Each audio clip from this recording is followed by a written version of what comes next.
Is Jared Goff at least 60% of Lamar Jackson? There's quarterbacks in this league you can win because of, and there's quarterbacks in this league you can win with. He is going to be 60% the cost of Lamar Jackson. He's good enough to at least keep this team afloat. And the draft this year told you everything you need to know, man. This is the guy they're going to ride with. I think this year he has everything he needs in order to be successful. This Jared Goff thing is like getting wheels right now, man. It is. Like, people are talking about it. We're seeing the video. He's out there dropping the lasers. And Jay, like, and I wish, I with all due respect, I love Mike Gentry. Like, that's my guy. We love Mike Gentry. There is a small fragment of me. Gentry, don't take this the wrong way. This is because of the topic at hand. And I keep poking Spencer in the chest about this. The Goff hopium, man, is fired up. He's getting uncomfortable, Gentry. Yeah, I know. Spencer is, because he was the biggest Goff hater, and he's trying to switch sides now. So yeah, no, I he is. I love that you propose too. You always bring it up, and I actually agree with you that I think people saying that Goff will not be extended, you got to keep an open mind. Listen, it's not about whether I want him to be extended. It's about Brett Holmes and Dan Campbell and how they feel about Jared Goff. They haven't took a quarterback the last 2 seasons. Jared Goff, as much as you want to give him flack, he's good enough to at least keep this team afloat. I think it's more likely than some people think. And I saw considering this, what other quarterbacks are signing too. right. And the draft this year told you everything you need to know, man. Like, Yeah. it did. This is the guy they're going to ride with. And all accounts right now are that, yes, he looks good in training camp and stuff like that. Is there a chance, though, Juicy J? Remember, he had that year with the Rams. And that Monday night game when they played the Chiefs, when he was slinging it around the yard. And I remember thinking, just being here in Detroit as like a fantasy football guy, I remember thinking, is this guy going to be like a viable quarterback play long in fantasy? You know what I'm saying? Not just like to manage your team or anything like that. Right. Because there's two separate worlds, right?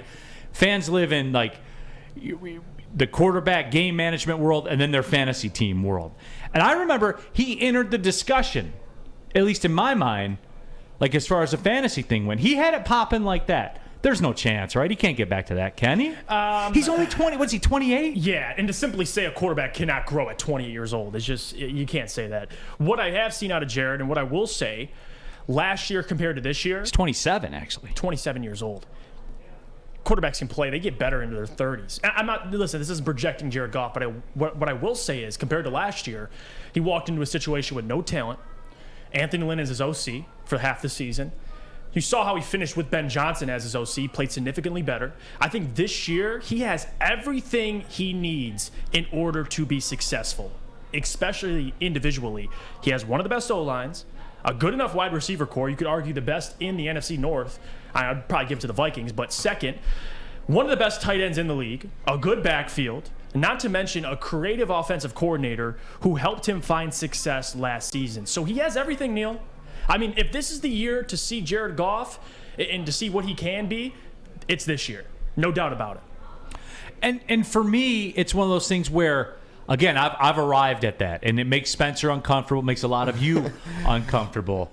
Where I've arrived at that Goff is going to be the play, and for all the reasons, and I've done the 180 on it, Right. and we did the poll yesterday, and Gentry, you know about the YouTube polls, right? Yes, of course. Okay, so you guys remember yesterday when I asked, I said, is Jared Goff at least 60% of Kyler Murray? Overwhelmingly, it was yes. Yeah, So- 60%, of course. All right, well, I agree with that. here's my number 2. Here's the one we're doing today, and this one's going to tell the tale. So this is up to you guys. Is Jared Goff at least 60% of Lamar Jackson? Yes or no? Throw it up there. Let's see.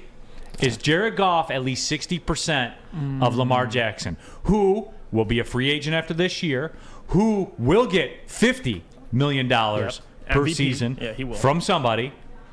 Is he? Who I've been told, and look, and this is where I got you guys, because we talked about this, and we do this from time to time where we do the little fantasy stuff and say, do you want the Lions to get Lamar Jackson 248? We do those moments But this is where I got you guys. Because when we did that topic, all I got, Juicy J, he can't throw the ball. He's not a passer. I'm not giving him $50 million. But Jared can. So your argument. So which one is it? And we're gonna hey, to quote Drake, we gonna see. We gonna see. I love how you set that up, by the way, and I agree. I think obviously he doesn't have the physical gifts that Lamar Jackson has, but he's a more accurate passer. And at the position he's asked to be played, and you saw the success he had in L.A. I get it. You could argue more so the Rams, but you can't argue with me that if Jared Goff has talent around him, he can't get you to the playoffs, especially in this NFC that is so weak this year. I mean, there's quarterbacks in this league you can win because of, and there's quarterbacks in this league you can win with. I think Jared is a quarterback you can win with right now. Doesn't mean he can't change the narrative, but with Lamar, that's a quarterback you can win because of. So there's the difference, but obviously in terms of throwing the football, absolutely. But see, this is where I'm going with this, guys. Jared Goff, and this is speaking my language here. Jared Goff at $31 million a year for the next 3 years is very, very viable to me. He is, whether or not you like him, like his game, right, think he can be elite, all that stuff. That's guys, that stuff doesn't matter as much anymore. That's why GMs are so important, as we're finding out downtown, and I'm not talking about Ford Field. This is where it's important. He is going to be 60% the cost of Lamar Jackson. Mm-hmm.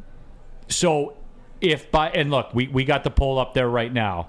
Is Jared Goff at least 60% of Lamar Jackson? Early return, yes, 83%. Then you guys like him. Because that's the market. You see, am I making sense? Am I getting through?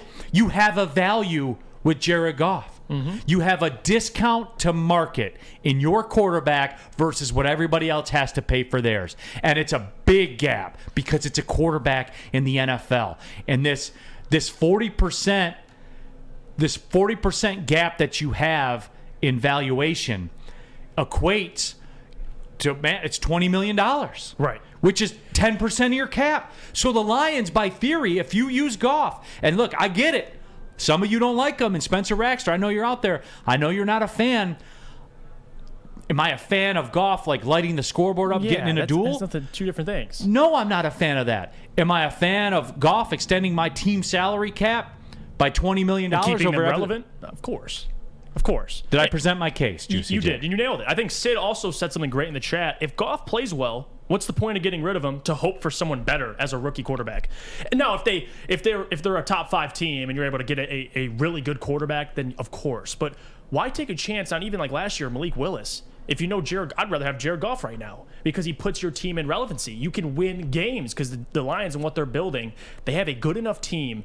We keep saying, I think they'll hit the over on the 6.5, and a lot of that is because of Jared Goff. Like, if you want to bring Malik, it's mostly because of Jared. Of course. Because guys, look, we say this all the time. You guys say it, I say it. The pundits say it.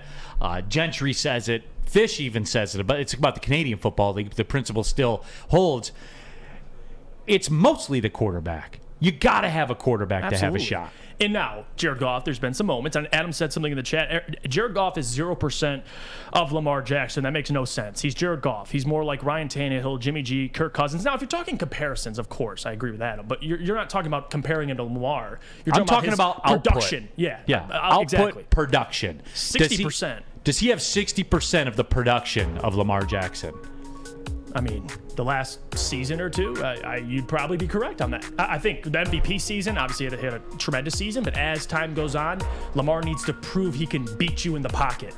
He hasn't proven that. Physically, of course, he has more abilities than Jared Goff, but I get what you're saying, Neil.